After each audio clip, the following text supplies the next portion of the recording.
and tips and strategies to help live your best life with diabetes. Joining our program today is a great step towards taking care of your health. And because of the link between diabetes and heart health, the American Diabetes Association, in collaboration with the American Heart Association, has launched No Diabetes by Heart. With support from founding sponsor Novo Nordisk, the No Diabetes by Heart initiative provides tools and resources for people living with type 2 diabetes to learn how to reduce your risk of cardiovascular disease. These Ask the Expert programs are live the second Tuesday of every month from 2 to 3 p.m. Eastern Time. So please remember to tune in, and that can really help you with a lot of information on a number of different topics. If you live with diabetes, it may increase your risk of heart disease, stroke, and kidney disease. Please make sure when you see your doctor or your healthcare provider that you talk about ways to reduce your risk of heart disease and how to increase preventative measures. Please visit nodiabetesbyheart.org for more information and resources. I am super excited and delighted to introduce today's guest expert, Dr. Daniel Bessesen. Dr. Bessesen is a professor of medicine in the Division of Endocrinology, Metabolism, and Diabetes at the University of Colorado, that's CU, School of Medicine. He is the director of the Anschutz Health and Wellness Center at CU and the Anschutz Foundation Endowed Chair in Health and Wellness. He sees patients with general endocrine problems and diabetes at the Denver Health Medical Center. He has done research on appetite, the regulation of body weight, and the clinical problem of obesity for more than 30 years. He is also the program director of Obesity Medicine Fellowship Program at CU and was the president of the Obesity Society in 2021 and 2022. Welcome to our program today. We're so excited to have you here. Well, thank you, Susan. It's really my pleasure to be able to talk with you and your listeners today.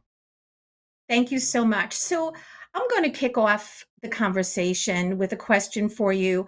There are so many people listening today and participating in today's event who are living with prediabetes and with type 2 diabetes, and they're also quite concerned about their weight management and how it may affect their diabetes and overall health. And we know that weight management is a super emotional and sensitive topic for so many people. So, what can a person do who's concerned about their weight management in terms of lifestyle? And also, how does weight affect one's health and one's living with diabetes on a day to day basis? What is the impact of weight on health and diabetes? Wow, there's a lot there. I'm going to start with what you began with, which is this is an emotional topic for some people. People who live in larger bodies sometimes don't get the best feedback from the world around them. It's a sad situation that it's one of those things that we still find people being critical of other people because of their weight. And I think that comes from this general idea that a lot of people have that somehow we have control over what our weight is. People don't assume that you control your blood pressure or your serum sodium or even your blood sugar. Folks know that you can take medicine or not, and that helps your blood sugar, but nobody chose to have diabetes. It's just the way their body works. The genetics they have, the family they came from, the environment they live in resulted in them having a blood sugar that's higher than is probably good for their health. And the same thing is true of weight. I think of weight as a biologically regulated phenomena, just like your blood pressure or your body temperature. There's complicated biologic systems that drive what we're interested in eating, what we eat, when we feel full, how much energy our body expends. And these complicated systems lead to a weight that seems to settle at a particular point in the world we live in. And that's not something somebody chooses. That's something that's biologically regulated. We have some choices to make about what we eat and what we do, but there's a very strong biologic component. And so I think this it's been given a term stigma and bias, the kind of negative feedback people who struggle with their weight get from the world. And I think it's easy for people to sort of internalize that feeling and start to blame themselves for where their weight is. And you have some choices you can make about your diet and physical activity, but your weight is not your fault. It's something that has happened with your body, happens to many people. A majority of people live with either overweight or obesity in the United States now. The first message I'd give you is your weight is not your fault. It's something that you're dealing with, and you have some choices to make about how you want to deal with it. But to blame and maybe self-recrimination that some people feel, I don't know that it's really helpful. Yeah. So and then what's the relationship between weight and health? Uh, uh, People who have larger bodies are at larger risk for a variety of health problems that you already mentioned: diabetes, heart disease, high blood pressure, arthritis, and other problems. Not everybody who is heavy is going to get all those problems. What is the mediator? We can talk more about this, but I think that excess body fat is probably one of the contributing factors. And that's what we think obesity, the term obesity is. It's a disease of excess body fat that leads to adverse health consequences. Uh, and so some people live in larger bodies, but they don't have these health problems. Just like some people have higher blood pressure, but they never have a stroke, or some people have higher blood sugars, but they never have real serious problems. So in some ways, weight is a surrogate for a health risk. Uh, Body fat is probably a better marker, but it's not just how much fat is in your body, it's where is the fat. Fat that accumulates on the hips and thighs probably doesn't have that much in the way of adverse health consequences, but fat that accumulates, especially in the abdomen, central fat accumulation, that seems to be what's associated with a lot of these health problems. So, weight is associated with health conditions, and especially glucose metabolism and diabetes, especially if a person has type 2 diabetes. The more a person weighs, the more difficult it is for insulin, the natural hormone that controls sugar, to do what it's supposed to do. And modest degrees of weight loss can really help glucose levels a lot. So there's this very close relationship, especially in people with prediabetes and diabetes, between weight and glucose. I feel like I'm giving a lecture, so maybe I'll pause for a minute, let you comment on what I've said, and maybe direct me towards something that's useful for your audience. Absolutely. And thank you so much. That was awesome and exactly what the audience is looking for, to spur a number of questions that we're going to hear from them soon. And I have a question before I go to some of the live callers, because that was an amazing response, which is about BMI, because I see that coming through on a few questions. Can you talk a little bit about what BMI is? Is it useful? Is it something that you see us continuing to use in the future? Because a lot of our callers and attendees today are starting to ask questions about BMI. Maybe that's being addressed at their healthcare visits. Yes, great point. And when you go to the doctor, a lot of times they'll do a BMI. And the reason for that was some years ago, there was a quality measure that the government put in place that said, we're going to expect you to measure BMI. And so the government expected people to do it, so everybody did it. What they didn't say is, what do you do with that number? So BMI is a way of comparing people of different heights and shapes to say something about weight. I started by saying weight it puts a person at risk for a number of health problems, especially diabetes. And so, how do we measure weight? What is a significant amount of excess weight, or what's the goal weight? And long ago, there was these life insurance tables, and what the life insurance companies did back in the old 50s and 60s, they do a insurance physical, and they'd say, how tall are you? How much do you weigh? And then they put you on a table, these metropolitan life insurance tables, and what they found was that there was what they call a J-shaped relationship between body size and mortality. Insurance company, they have to pay when you die.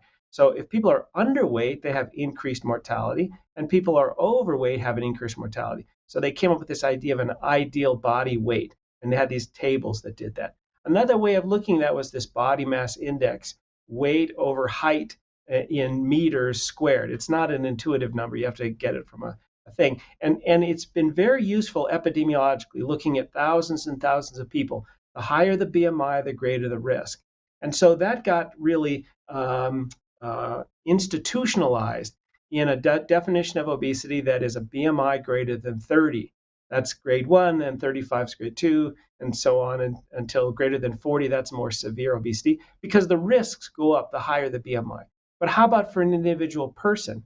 Uh, for an individual person, there's not a guarantee that somebody with a BMI 30 is going to have health problems because BMI is just weight. It doesn't take into account body fat. And I started by saying body fat is the culprit in the health problems. So Arnold Schwarzenegger, when he was in his prime, he had a BMI of 31, but he didn't have obesity. He had a lot of lean body mass.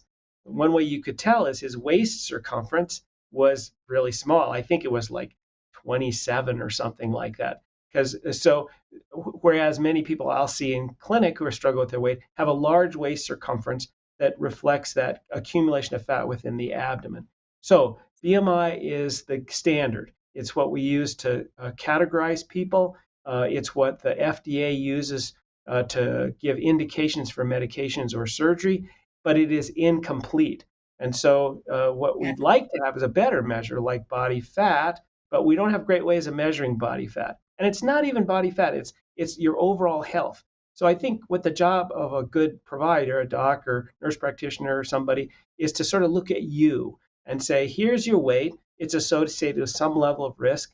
How much risk do you have? Taking into account a variety of factors, your family, your lifestyle habits, how your blood sugar and cholesterol, blood pressure, things like that are, and give you a specific, tailored idea of what a good weight for you is.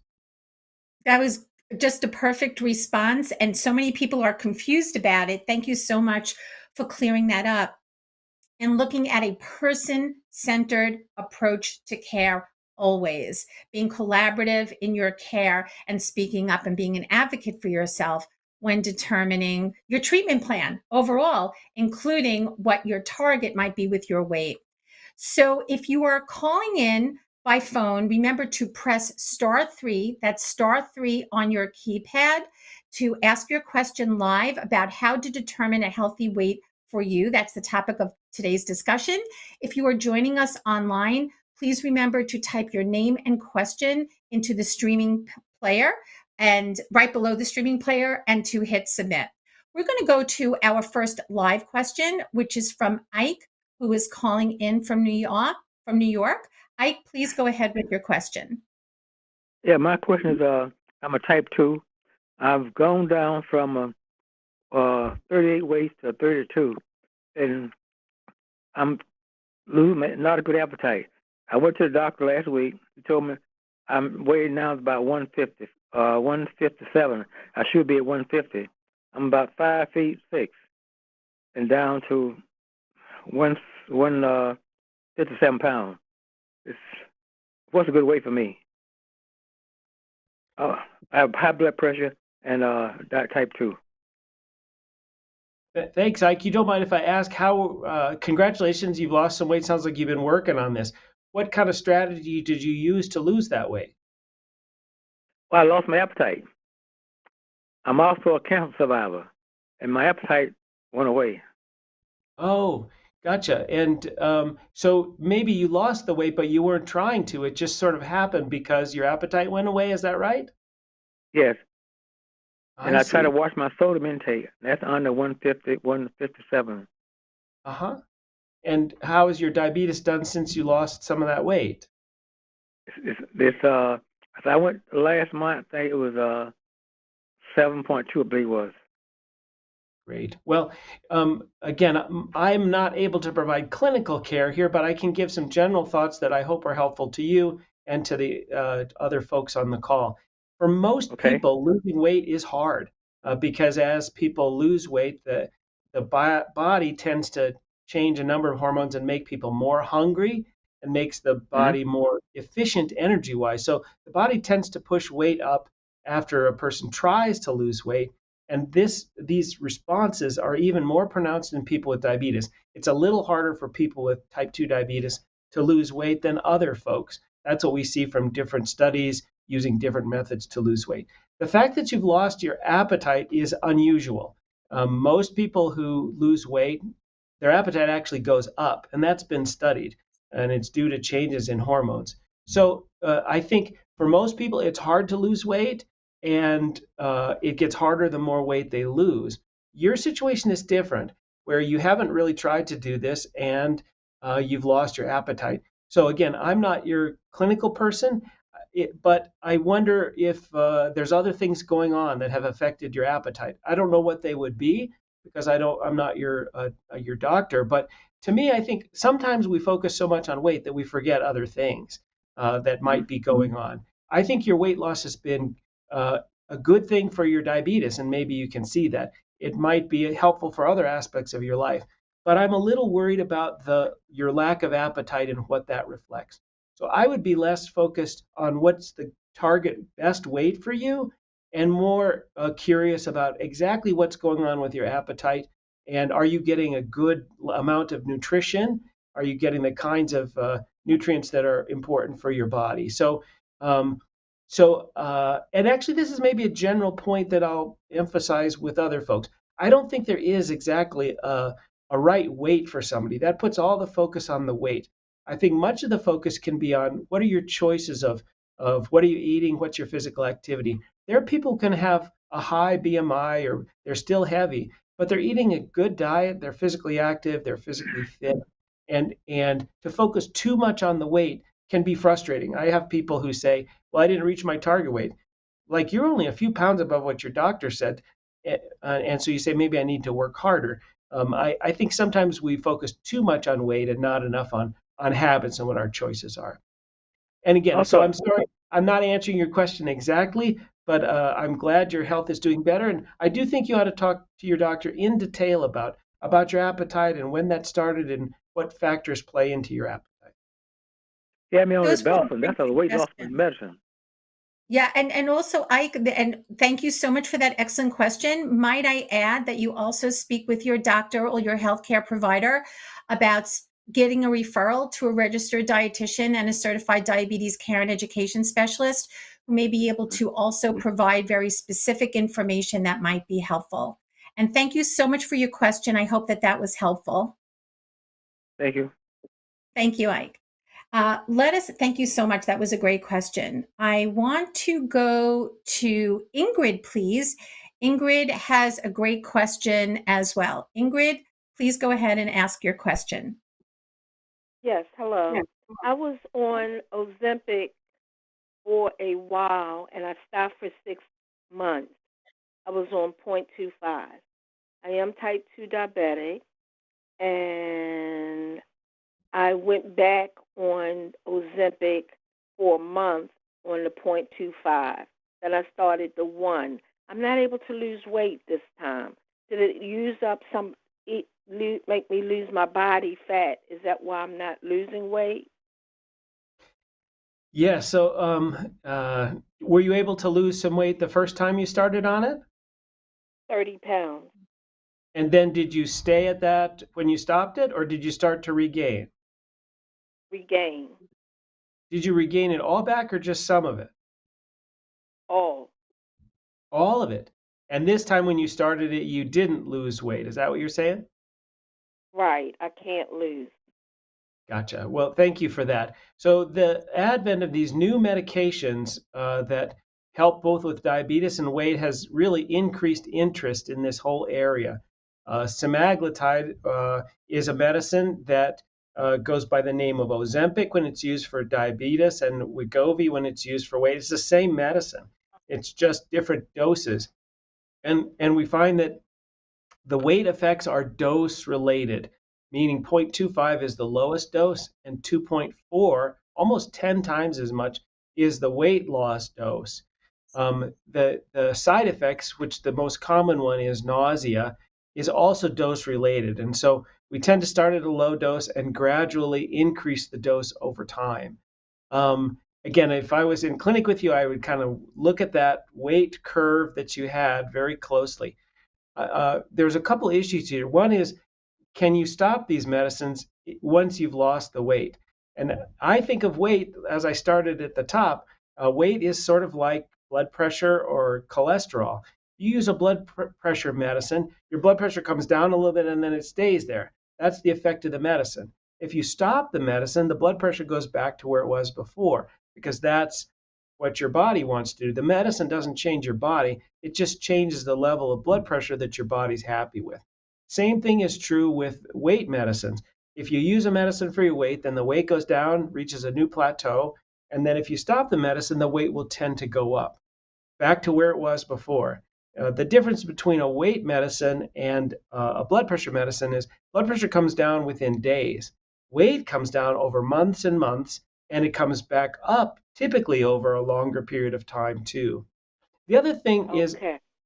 so I think if you're going to use a medicine for weight, anybody listening, you'll probably need to stay on it for as long as you want to keep the weight off. Just like if you take an insulin for your blood sugar, you stop the insulin, the blood sugar goes back up. The medicine is helping control that. So I think you probably should be open to taking the medicine long term, and the dose you've been on was low. 1 milligram starting to get towards a medium dose, but the dose goes all the way up to 2.4. There's no rush to get there. If you try to go fast, you might have more nausea and stuff. But congratulations on that first go around. You're learning about your body and this medicine, and good luck in the future. Thank you so much. Sure. Thank you, Ingrid. Great question. Let's stay on this discussion of the obesity medications, the incretins, the GLP-1s. Can you speak a little bit about what they are, what they do, who they're indicated for? Because we're getting a lot of questions about them. And if you, as a part B to that question, how do we approach our doctors or healthcare providers about starting on one? Yeah, definitely. So this is an exciting time. I'm obviously an old person here, and I've been trying to help people around their weight for a long time. And we've had a number of medicines in the past that help people lose some weight. The problem is they're not very potent, and they have some side effects. Um, but we've used those, and people can benefit from these older weight management medicine. What's new are these newer medicines that are related to natural hormones that come from the intestine that come out after a person eats.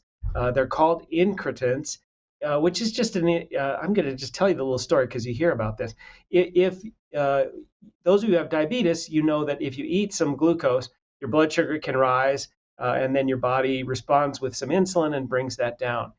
It turns out that if you make that same rise in blood sugar, but you give the glucose by vein, then the body doesn't respond as well as if you give the glucose by the intestine. So that's the incretin, means a response when you give glucose in the intestine. What happens is when you eat, the body, the intestine senses that food, and it sends signals to the pancreas and other parts of the body saying, there's food here, get ready. Those signals, they're incretins. These are hormones or chemicals that come from the intestine when there's food there. It's amazing how the body does it. The body it communicates. We got food here, let's do something about it. And what would the body do if there's food in the intestine? It would make more insulin. It would shut off glucagon, which pushes the sugar up. It would make you feel full. The intestine might slow down to give some time to absorb that food. So that's what these natural hormones do, is they stimulate insulin secretion, they lower glucagon, which is another hormone that pushes blood sugar up, and they slow down the intestine, and they make you feel full. All the natural things that should happen after you eat. Well, what these medications are is they're versions of those natural hormones. GLP, that's semaglutide or Ozempic, and a combination of one called GIP and GLP, two different of these hormones. That's tirzepatide. So these are the two newer medicines. And they just turn out to be much more potent than our older weight management medicines are. And I guess I will say here that it's just the beginning of this revolution. There are, I think, a total of 150 different medicines that are being developed for weight now. And it's going to take years for these to come to market, but there are a few of them that are already kind of in the pipeline. The combination of semaglutide with cagrilintide, another one of these hormones. This one comes from the pancreas. It's related to amylin, which you might have heard of. And then one called retatrutide, which is three of these different hormones. It's glucagon, GIP, GLP. So, and these ones are more potent still. So semaglutide or Ozempic, that one's very good. Tirzepatide is a little bit better. In my opinion, semaglutide combined with cagrilintide better still, or more potent still. Retatrutide may be more potent still. So we're just at the beginning of a time when there's going to be medicines that really can influence people's weight. And so that's exciting. But the challenge is getting these medicines because they're very expensive right now, and many insurance companies don't cover them. Yes. And they're so popular that we have trouble. The companies are having trouble producing an adequate amount to meet the demand. So it's a frustrating time for people trying to get these medicines and for doctors. I've talked too much there, Susan. You got to always rein me in here. You Not, want not, not at all. You're doing great, and we're really hanging on all your words because this is phenomenal information and covering a lot of the questions that are coming in.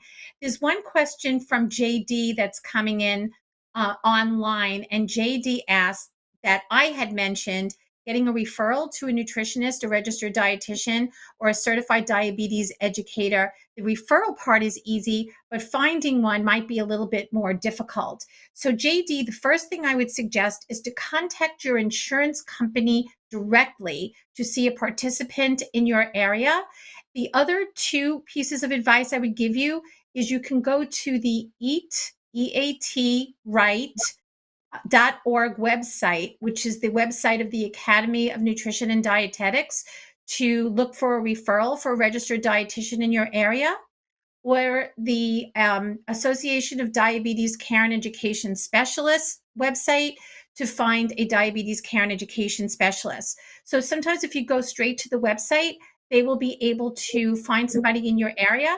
But I really like going through the insurance to find out who is active and who would be covered under your insurance in your area. So let's go to another live question. And we're getting so many. Again, if you do have a question, please, and you're calling in by phone, press *3 on your keypad, and somebody will get your question, put you into a queue, and we can try to get to it live. And if you're listening to this online, please put the question in the streaming player and hit submit question. So we have a question coming in live from Tom. Tom, if you're there, please ask your question. Yes, my question is dealing with the effect on the body after losing 140 pounds and all the excess skin that doesn't seem to be reabsorbed. You know, around my waist, I've got a good roll in there. My breasts have lost the weight, but yet they're not shrinking back into where they need to be. I have some excessive skin on the arms and stuff where they've shrunk. What can I do with that situation other than surgery? Thank you very much. How did you lose that weight?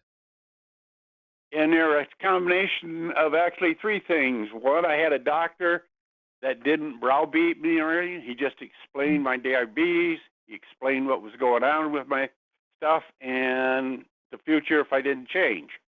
Second thing, I have a very great wife that's a nurse in there, and she understood the different meals and stuff, how I need to eat, and how I had to change habits of what I was eating and how much I was eating. The second thing is I gave her a puppy, but I was laid off at the time, so I started walking. Most people think I'm nuts, but my dog seemed to know exactly how far I could go and how fast before we turned around and came home. And she built me up to walking 1.5 miles a day in there at one given time. Wow. That's just a great story. And those of you who are listening, I think I could tell you that nutrition and physical activity and what you're eating are important, but Tom just told you the story there and how he made some just really important lifestyle changes. He leveraged the people around him. He found a doctor who he could communicate with. These are just really elements that all of you can learn from. So congratulations. Your question, though, is about the skin. And I wish I had you kind of tipped off the experience you've had. I wish I had a magic way to make skin tighten up. People advertise products, but the place we often see this is bariatric surgery. Bariatric surgery is still the best way to guarantee the most weight loss. And people can lose 25 to 30% of their body weight with bariatric surgery. And this excess skin problem is a common one. It varies depending on your age, and some people's skin just has more of a problem not assimilating to that smaller body. But unfortunately, surgery is the best accepted treatment for that. And I think the outcomes with plastic surgery are quite good. Insurance companies can sometimes give people a hard time. I think the way we tend to think of this is, what is the site on the body that's giving the most problem? Sometimes excess skin on the abdomen underneath that can get moist, and there can be kind of skin infections, things like that. So I think picking a site that's causing the most problem and trying surgery is probably the best. It's the most effective treatment we have. Unfortunately, there's no cream or medicine that can make that skin reshape to a smaller body. So not a terrific answer, but that's the best answer we have right now. Thank you. Thank you so much, Tom. Appreciate it. A common theme that's also coming across, and it's a big challenge, is, again, we brought this up before, the emotional piece of weight management. And I think so many people that I come in contact with who have heard from their physician, you must lose weight, which, again, the scale weight should not be the only determinant here, as we're discussing.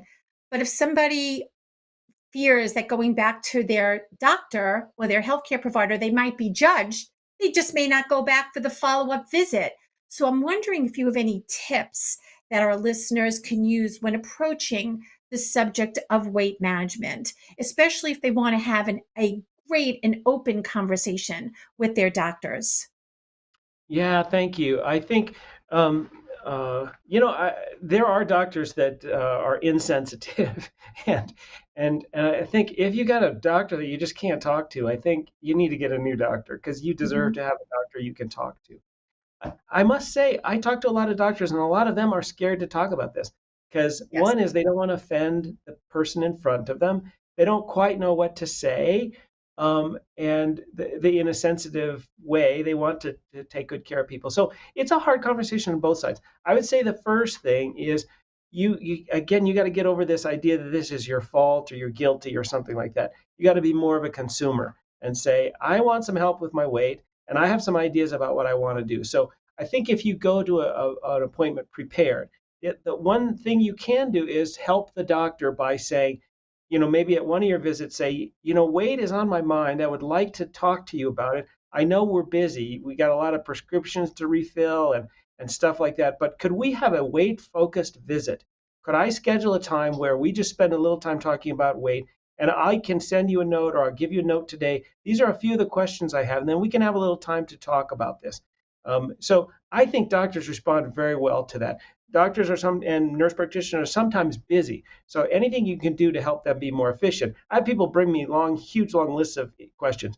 Sometimes I can't get through them all. But if there are a few focused questions, a few pieces of information that you can give, and then tell the doc, I want a weight focused visit, sometimes that will be very helpful. If you say, you think, I'm doing the best I can with my lifestyle, I want to hear about medicines. Or you think, my sister had surgery, and what do you think about surgery? I think it's dangerous, but I'm curious. Really focus the conversation down on what your main questions are, and then create some time for that. If the doc's not open to that, I think you need a different doctor, and you should feel empowered that this is your health and your body. That's what you're trying to get from the healthcare system. I just love the way you responded to that in a couple of different ways. And the first is that the nurse practitioner or the physician or whoever the provider is may be uncomfortable even bringing the topic up to you. So by you setting the agenda and bringing that up as your top priority or one of your top priorities, it is more likely to be an open discussion, an honest discussion, and one that can benefit you. So thank you so much for that. We have a very interesting question that came in online from Charlie. And Charlie says, I am of East Asian descent. I am medically overweight, but have a 35-inch waist. Is my 35-inch waist a concern if my diabetes is well managed? Yeah, super interesting. So we have these BMI cut points, and where did they come from? Like so many things in the US, they came from studying old white guys like me. And what we don't have are great data for other groups. Now, as time's gone by, the epidemiologic studies that look at the relationship between weight and health, have been done in other cultures. Uh, Folks who come from India, folks who come from Vietnam or China, uh, the relationship between weight and health is different. Those folks tend to get health problems at a lower BMI than old white guys like me. And so there are actually different cut points for East Asian people. Now, so if a doc is used to the BMI of 30 kind of a cut point, they may say, well, you're not, or the usual 40-inch waist circumference thing. They may say, oh, you don't have a problem. But folks from India tend to get diabetes insulin resistance at lower waist circumferences. That's also true of Asians. Conversely, African Americans, this is the one that I'm surprised we don't have good numbers for. African Americans, probably the relationship between BMI and health is actually shifted the other way. Those some folks from that group can tolerate a higher BMI without adverse health consequences. So ultimately, what we need not only is BMI have its limitations as relates to body fat, it has limitations with regards to certain ethnic groups. And Yes. here again, I think the focus should be less on weight and these numbers. That's a screening test. But if you have diabetes, and which is common in folks from India and that part of the world, then weight is related to that, and lowering weight can be helpful amongst other tools that you have. That was great. That was a really interesting question, right? And Yeah, a few people are wondering about that right on coming from, point. yeah, right on point. We have a question coming in live from Leonara in New York City. Please go ahead with your question.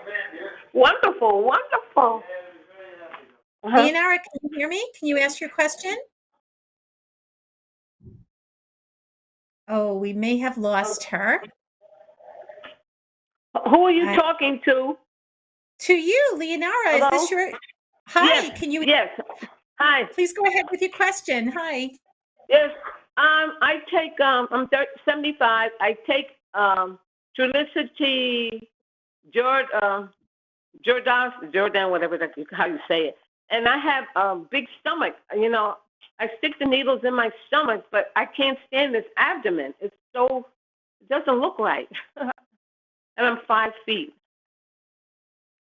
Great. Sounds like you're frustrated with your weight where it is now, especially where the fat has accumulated around the middle. And that's frustrating to you. And Right. maybe the treatment you've had so far hasn't been helpful. Is that right? Right. How Yes. can I get it down? Lot of parts in what you said there. One is you're 75, and as women get older, especially they go through the menopause, it's very common for women to gain weight, and it's almost they have no control over that. And not only do they tend to gain weight, the body fat tends to redistribute. Uh, Women before the menopause gain fat tissue in the hips and thighs, and after the menopause, that all seems to move to the abdomen.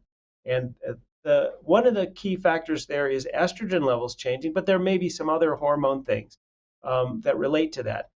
Some of what the change in hormones do is to lower energy expenditure or how many calories you burn. And interestingly, it's associated with spontaneously lower physical activity levels. This has been studied both in animals and people. It's hard to know how much we move, but it appears that as women go through the menopause, they move less. And so that may be somewhere the weight gain comes from. Unfortunately, there is no specific treatment to lower the fat in the abdominal area. The treatment you're getting, Trulicity, is one of those incretin-like drugs that we talked about. It's not FDA approved for weight, but it acts in the same kind of a way that semaglutide or tirzepatide that we talked about does. So that is potentially helpful.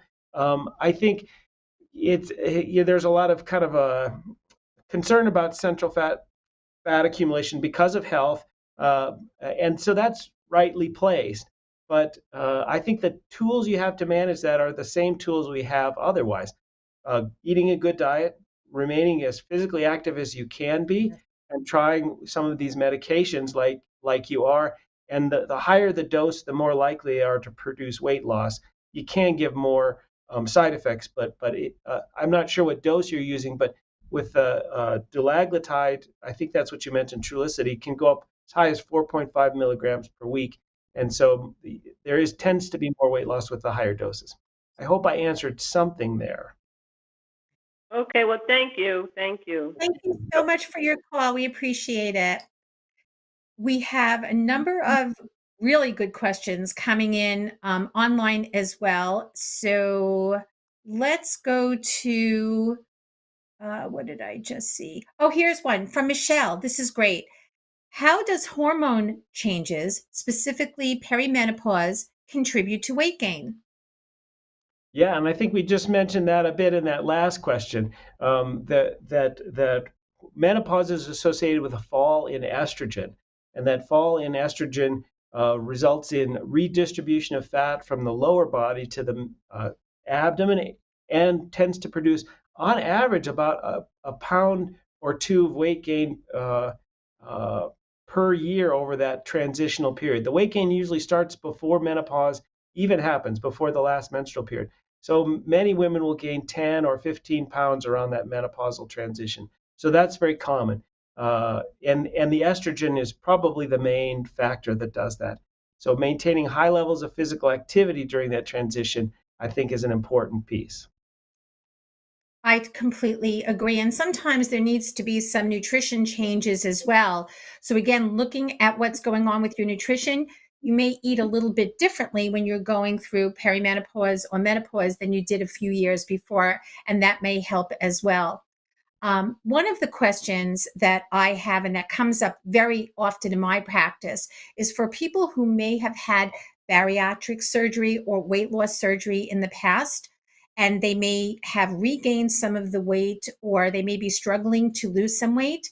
Is it also recommended to be on any of the additional weight loss medications for people who have gone through those surgeries, whether it was a gastric bypass, full gastric bypass, or a gastric sleeve? Yeah, thank you very much. And Susan, I'm just going to digress for a moment because you reminded me about the value of the registered dietitian nutritionist several times, and I really wanted to say I totally agree with that. I feel like those of you who struggle with your weight, a team approach is really valuable, and a nutritionist can be super helpful and give you that kind of personalized advice that's really helpful for you. So I just wanted to reinforce that, Susan. With regards to surgery, any treatment for weight has a highly variable response. This is true of different diets, medications, and surgery. Some people lose a lot of weight with any of these, some people lose less. Why does that happen? I think it's because the actual biologic cause of the weight gain is highly variable. There's hundreds of different genes that regulate body weight, and some folks have a problem with one, some folks have a problem with another. We don't have a great test for that right now, but variability in response is a hallmark of all weight treatments. So people who have bariatric surgery, on average, lose 25 to 30% of their body weight. But some people lose less, and some people regain the weight after the surgery. The way I think about regain after a treatment is what would have happened to your body if you did nothing? I think most of us gain weight through our whole life. The average person gains a pound per year through their whole life. People who are heavy gain weight faster. So if they'd done nothing, they would have continued to gain weight. So if you have a fixed treatment effect, surgery gives you a 20% weight loss, but your body is gradually gaining weight, then you'll see that gain on the other side of the surgery. So I think weight regain can be a sign of treatment failure, or it could be a sign that that's just your body's one that's going to gain weight over time, just starting at a lower level. Unfortunately, we don't have a good definition of what is significant weight regain or what is inadequate weight loss. There's a bunch of different definitions out there. But I think if you think about your health, if the diabetes doesn't go away, if your blood pressure is staying high, you've only lost 10 or 15% of weight, or you've regained 10% of your weight after you've lost from the surgery, then the surgery isn't working optimally. We use combined therapies in lots of diseases, so combining medications with surgery is a reasonable thing to do. It's been studied in different ways. Sometimes there have been studies that have given the medicines before the surgery or given it to everybody once they reach a weight plateau. But the most common way we do it now is if somebody's regained a substantial amount of weight after losing with surgery, or they never lost enough, then using the medicines is considered. The data suggests that the medicines work just as well after surgery as they do without surgery. So they're additive and they are effective, it appears, after surgery. So yes, long answer to a short question. If you regain after surgery, medications are a definite option. It all goes back to being such an individualized treatment plan, doesn't it? And having a discussion with your healthcare team with what is best for you. And it also changes over the course of one's life. What might have worked 10 years ago might be a different program now. Let's go to another live question I think we have time for. This is from Karen. Karen, would you please go ahead with your question? Yes. Earlier in the show, you talked about BMI versus body fat. And so I wanted to know, is there a way, a formula you can calculate what your body fat percentage is? Or is there an online calculator like with all these BMI things? And once I find out what that is, how do I know what it should be? Yeah, it's a great question. And that's one of the problems. BMI, we have these standard cut points that are broadly accepted. A BMI over 30, we call that obesity. BMI over 40, we call that severe obesity. And there's good epidemiology about that. Body fat, how do we know what it is? In the old days, we used to do something called underwater weighing, and then we would do skin fold thicknesses, things like that. Those are old-fashioned techniques that probably aren't very accurate. Right now, the most common way you can measure your percent body fat is something called bioelectrical impedance. That means electricity travels through your body quicker through lean body mass, muscle, and things like that. Electricity doesn't go through fat tissue very well. So it's not like you get shocked. It's just this device puts some current through your body and measures the resistance and can calculate percent body fat. There are different devices. There are ones that you just hold your hands on it. There's some that come with a scale that you stand on. Many clinics have these. Some fitness centers have them. But if you were to just Google in your area body composition analysis, you might find somebody who has one of these devices. The problem is they're not super accurate because since they're measuring electricity moving through the body, how hydrated you are, how much water is in your body makes a difference. So if somebody's dehydrated or has drank a whole lot of water, the numbers can come out slightly different. But they're becoming more and more accurate. The second problem with just body fat is, again, if the fat is located on the hips and thighs, even though the percent body fat may be high, it's not that risky. It's the fat in the abdomen that is the risk factor. For that, the waist circumference is actually quite good. It's a simple test, and it's not measuring fat. It's just measuring kind of the central size, but it correlates pretty well. So your question was body fat. How can you get it measured? The common way is bioelectrical impedance.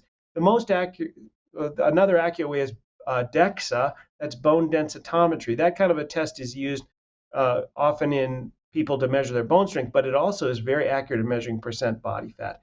We don't have great cutoffs. I think what's useful is to see a number, and then over time, if you do something to lose weight, you can see, am I losing, how much fat am I losing versus how much lean mass am I losing? Because anytime somebody loses weight, they will lose some combination of lean mass and fat mass. I hope I answered some of your question there. Yes, thank you very much. Thank Thank you. you so much, Karen. That was awesome.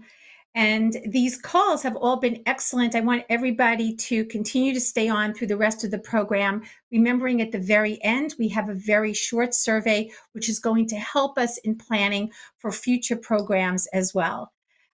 This has been amazing. And I'm wondering if you can share any final thoughts, just pull it kind of together. We've had some great questions from the audience, haven't we? It's been a great discussion. So anything else that you'd like to share or wrap up, and some takeaways for the audience? We can go on about this topic for a week.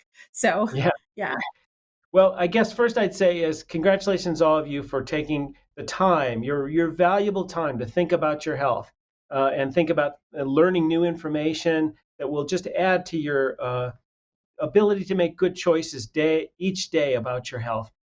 Weight is clearly related to type 2 diabetes and prediabetes. And I don't think people should be obsessed with their weight. I think it's just a clue to focus a bit on your lifestyles. Are you eating the kind of diet that you think is good for you? Are you getting some level of activity? Think back with Tom, how he made some big changes in his life and it was really helpful for him. Don't Weight is not your fault.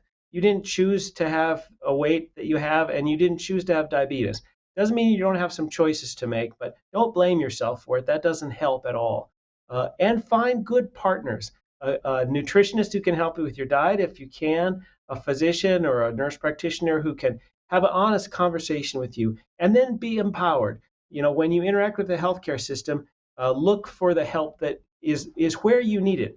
If somebody says work on your diet, but you already are doing that and you're curious about medicines, just say, no, I want to hear about medicines realistically. It's a tough time because of insurance and cost, but the newer medicines aren't the only medicines. And surgery is an option too for some people. Surgeries can be very helpful in people with diabetes at lowering their blood sugars. So it's a complex environment, and you're learning today and you'll keep learning. And I hope you have the partners in your family and your healthcare system that can help you out. And another great point that was brought up throughout, and you really did such an excellent job in addressing this, as weight management and weight loss is occurring, the importance of staying physically active. And just if you can tie up one more point on how that helps with lean body mass and losing more fat and preserving more lean mass. I think that that's such an important takeaway as well. Yeah. So exercise is good for your health. It Yes. doesn't turn out to be a great way to lose weight because most people only lose a couple percentage points by just exercising. But exercise appears to be very important at helping keep weight off. Once somebody has lost weight, if they don't have a high level of physical activity, they tend to regain. So there's something special about exercise in the weight reduced state. When people have a lot of weight loss with one of these newer medicines or with surgery, as we mentioned, they could lose lean body mass, and we worry about that. Um, and so exercise is important at preserving lean body mass. I think there's maybe an excessive focus on just that number. What is the percent lean body mass? It's not just how much muscle you have, it's the quality of the muscle. How strong are you? Are you fit? Do you have some flexibility? Do you have balance? Especially as we get older, the physical activity has many benefits, and we know what they are. Just like it's important to eat a good diet as you lose weight, it's important to have good quality physical activity. It's not just lifting weights to get big muscles. It's remaining fit because we know that's important in your health. Having some strengths, having balance and flexibility as we get older, it allows us to do the kinds of things we do. So yes, physical activity is super important, not just for lean body mass, but for health. That was perfect. Thank you so much. We so appreciate you. I hope you come back for a future event. You were amazing today. Thank you again for joining us. Thank you so much for being such an advocate for the folks that listen. And thanks for spending your time with me, everybody. Thanks again. So as we move forward with today's presentation, please remember to talk to your doctor and members of your healthcare team about your risk of heart disease, stroke, and kidney disease, and go to knowdiabetesbyheart.org. There is so much great information there. Remember to sign up for the newsletter and to register for our next event at diabetes.org/experts and to sign up for diabetes education classes near you. You can call 1-800-DIABETES or email askada@diabetes.org to request a digital copy of the How to Thrive resource that can help you on your diabetes journey. And thank you for all your questions that you have asked today. I think it was such a great discussion. And if we were unable to get to any of your questions during the live event, please contact us again at askada@diabetes.org or calling 1-800-DIABETES, and we will try to answer as many questions as possible. So let's begin our our survey so that we can help to plan for future events. We want to make this all about you. Thriving with Diabetes takes a team, and we're here to support you. A special thanks again to our expert today, Dr. Bessison. He was amazing. My name is Susan Weiner, and on behalf of the ADA team, we want to thank you for joining us today, and we look forward to seeing you at our next events. The next one is July 9th. Again, always at 2 p.m. Eastern Time, Managing Diabetes and Heart Failure. And the one after that is August 13th, How to Recognize and Treat Disease Burnout. Please visit our website for more information at diabetes.org/experts and register today. And again, if you have any questions about this event, please email askada@diabetes.org. And I'm so sorry if we didn't get to all of your questions. There were so many of them because of this very exciting topic. So moving on to our survey, thank you for participating in today's American Diabetes Association's Ask the Expert event. And we'll get through these next, there's only 6 questions and they're pretty quick. All of your responses will remain confidential and they're so important again for planning our future events. So our first question, question 1. This event met my expectations today. For yes, press 1. For no, press 2. And if you're unsure, please press 3. This event met my expectations today. For yes, press 1. For no, please press 2. And if you're unsure, please press 3. If you feel that you can use some support for managing diabetes, please check out the ADA website, diabetes.org. There's so much information, so many links to information that can help you with your journey with diabetes. I know that the clients that I work with like to explore the website and just look at different topics that can help them with their daily diabetes care. Let's move on to question 2. Question 2. I will attend another Ask the Expert event. For yes, please press 1. For no, please press 2. And if you're unsure, press 3. Question 2. I will attend another Ask the Expert event. For yes, press 1. For no, press 2. And if you're unsure, press 3. And today's topic on weight management is one that so many people are interested in. Please explore the ADA website for more information. You can go to diabetes.org/health wellness weight management. Diabetes.org/health wellness/weight management.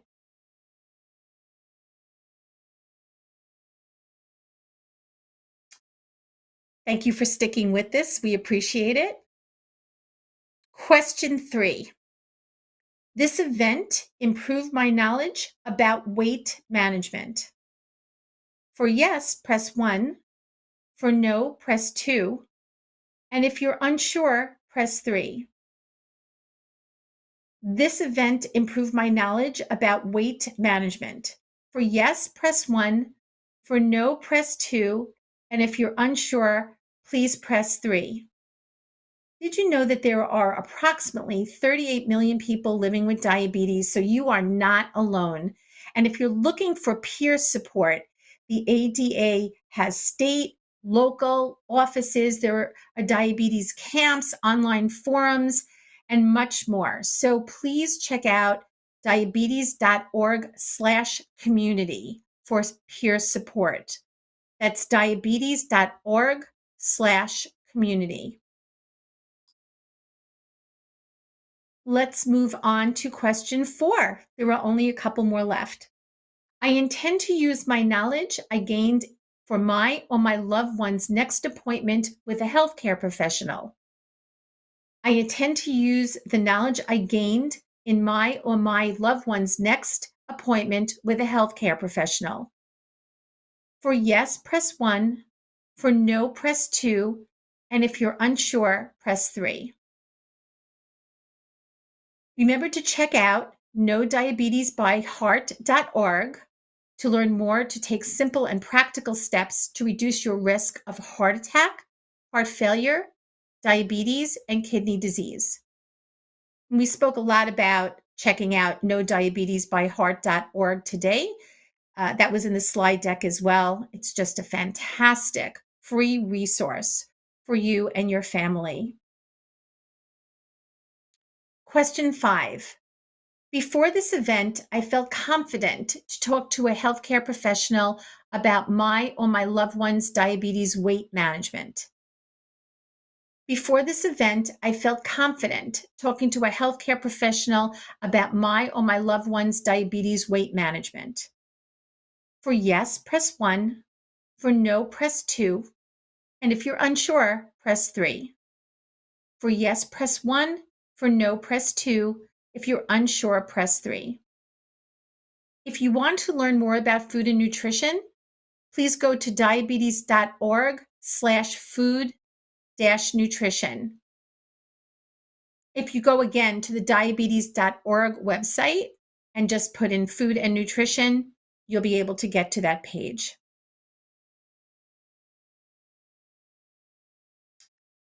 Fantastic. And our final question, question 6. After this event, I feel confident talking to a healthcare professional about my or my loved one's weight management. After this event, I feel confident talking to a healthcare professional about my or my loved one's weight management. For yes, press 1. For no, press 2. And if you're unsure, press 3. Thank you so much for participating in today's event and for participating in the survey. We greatly appreciate your time and look forward to engaging with you with our next event in July. Thank you so much. And if you have any questions, please go to our website and send them along our way. Thank you again for your participation today. Have a great day.